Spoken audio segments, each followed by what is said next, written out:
Welcome to Crypto Atlas. We have updates on Operation Phoenix. Let's go ahead and get straight into it. Thank you so much to Original Daddy by B for posting the Phoenix Friday notes. We're going to talk about that in just a little bit, and there's some really good news there.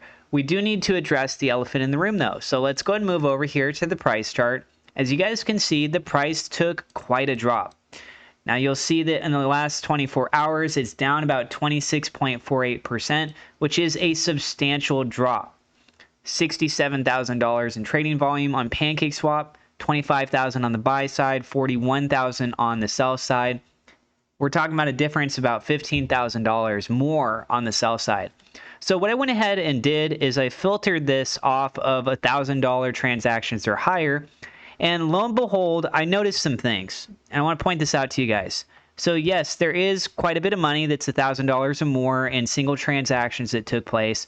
If we go back in time about 11 hours ago or so, with that, we started to see some large sells come in. You also notice, though, the maker, right? So it's the same person right here, this 8B60DB person. They did $1,400, then they did another $1,400, and then a little bit later they did another $1,400, right? So guys, that's not the only one though. So we can also take a look over here. Let me see where it was. Yeah, that's it. So the 1483B9, we see it again over here. So there's one transaction for $2,300 from that single person. There was another one that was earlier for $4,153.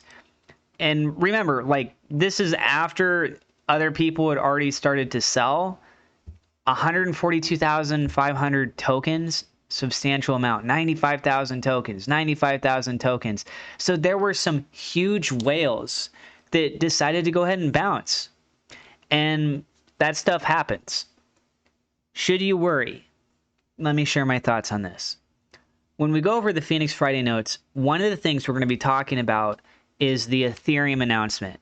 Personally, I think the Ethereum announcement is really, really bullish, and I think that could really open up a lot more doors. So for people that have been watching my videos, maybe you keep an eye on it yourself, you notice that there really hasn't been an increase in holders. You're wondering, well, if we're not getting more holders, then how is this price going to go up? And that's going to be an issue. I think that the Ethereum side is going to create an ample opportunity, not just for the token's price to appreciate, but potentially also to start drawing more attention over to the Binance Smart Chain side. So I don't think it's like trying to brush that off.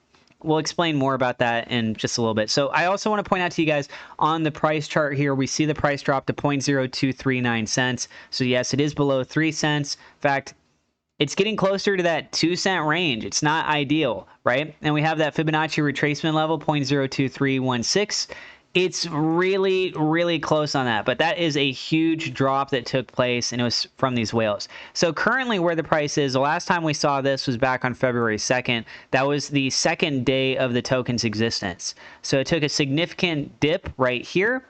But again, I want to go over this news with you guys, and let me know if you feel bullish about it, what your thoughts are, etc. Let's point out a couple other elements first. Over on Twitter, they're at 2,045 followers. Token holder count, 1,455. That's, on the DEX. And then we also have our notes.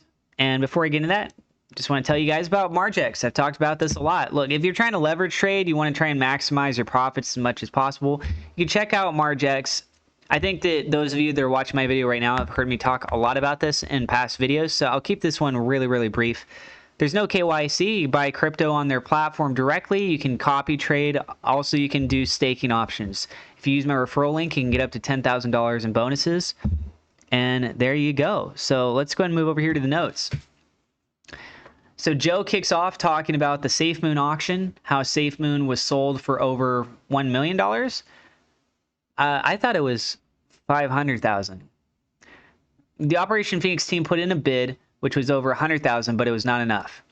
The team felt it was not worth 7 figures due to a majority of the products being replicas of popular utilities like Trust Wallet. I would agree with that, by the way. This evaluation for the SafeMoon wallet, I believe they listed it for $250,000. It was more or less a carbon copy of the Trust Wallet app.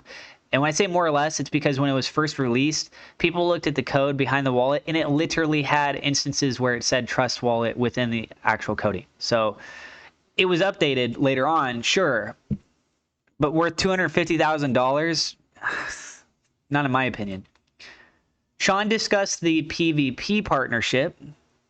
So guys, there is a partnership. I mentioned this in my previous video. PvP, just so you guys know, is a platform where it's like an online casino. So people can be able to go participate over there, and there is that partnership with Operation Phoenix. 10 million tokens are being moved over to Uniswap for the purpose of allowing Ethereum users to purchase Operation Phoenix at a discounted price of 0.001 cent. A bridge will be created in the future to prevent people from buying on Ethereum and dumping the token into the BSC market. So I really want to stress this to you guys. The Ethereum side, when this happens, is not creating a new token. It's a bridge for existing tokens. So tokens would be pulled from Binance and then moved over to the Uniswap side, to the Ethereum side. That initial price would allow it so that if people wanted to get in as if it was a new token, it has about $100,000 in liquidity established, and it gets things rolling. There's a huge audience over on the Ethereum side. This could really open up the doors for other partnerships, people getting listed on the Infinity Swap, as well as people wanting to have discussions about things that might come back over to the Binance Smart Chain side, and people deciding to jump in on the Binance side because of arbitrage. We could end up seeing buy pressure, etc. A lot of trading volume. Joe discussed how a majority of whales are on Ethereum, so this should help us bring in larger holders. We should see the fair launch of the Ethereum version of Operation Phoenix around May 15th. Sean said that the multi-sig wallet is where the tokens will be coming from, which was originally set aside for centralized exchange listings. Questions. Will you be able to stake Ethereum Operation Phoenix tokens? No, only the BNB ones. When will Infinity Swap LP be funded? They cannot move the LP from version 1 to version 2 until the original LP is unlocked. The lock ends in August. Can we bring on Ethereum projects to the DEX as a referral? In the future, yes, but not at this point. Mark came on to discuss PvP and how using the casino will help with buyback and burns. They have moved to a private beta to a public beta. PvP is a fully on-chain player versus player casino, eliminating the house from becoming rich from the failed bets. All you need to do is connect your wallet and you can play. You never need to provide personal data. Matt, our developer, has been testing it and is the #1 user so far. This helps bring more fees back into the casino. In 4 days of beta, they did over $500,000. Every week, the top 3 projects will share the casino rewards. To clarify a little bit, when they said they did over $500,000, my understanding was that was over $500,000 in volume on the platform. Not suggesting that, like, oh, that's what Matt made over there. No, it's like the platform made $500,000 in volume. The first 10 people that join their Discord and play a game will get $25 and free slot spins. Matic is what they are using to start and will bridge it to BNB for the burn. The website is pvp.money and spent the rest of Phoenix Friday showing the casino. Okay, guys, so I would love to know, what are your thoughts on this? And look, I know, looking at the price chart, it's not ideal, right? It gets frustrating. Hoping more buyers are going to come in. You speculate whether or not you should keep holding. Are other whales going to dump out? I would like to point out that of the whales, the whole supply, about 50% is staked right now. There's a lot of people that still feel comfortable and confident. They may get shaken out a little bit more because of something like this, but I really, personally, I think the Ethereum side can create a really good opportunity to bring more projects to the swap. Arbitrage could also increase the trading volume on the Binance Smart Chain side, and might even add in more additional holders on the Binance Smart Chain side. So I'd like to see more marketing, but these are steps in the right direction, guys. Adding more utilities, exposing to bigger communities, exposing it to players that have bigger capital. Really, really exciting times. And look, if you want to participate over on the Ethereum side, just bridge your tokens over from Binance to Ethereum, and then you can play that game over there too if you want. But there are some people with serious money on the Ethereum side. I think many of us can agree on that, right? Okay, let me know what you guys think in the comments down below. Again, I got my referral link for Margex in the description below. HGA, you can also check this out. If you want to join in on this, you can read more on what the benefits are. You can pause the video right here. But this is an exclusive trading group.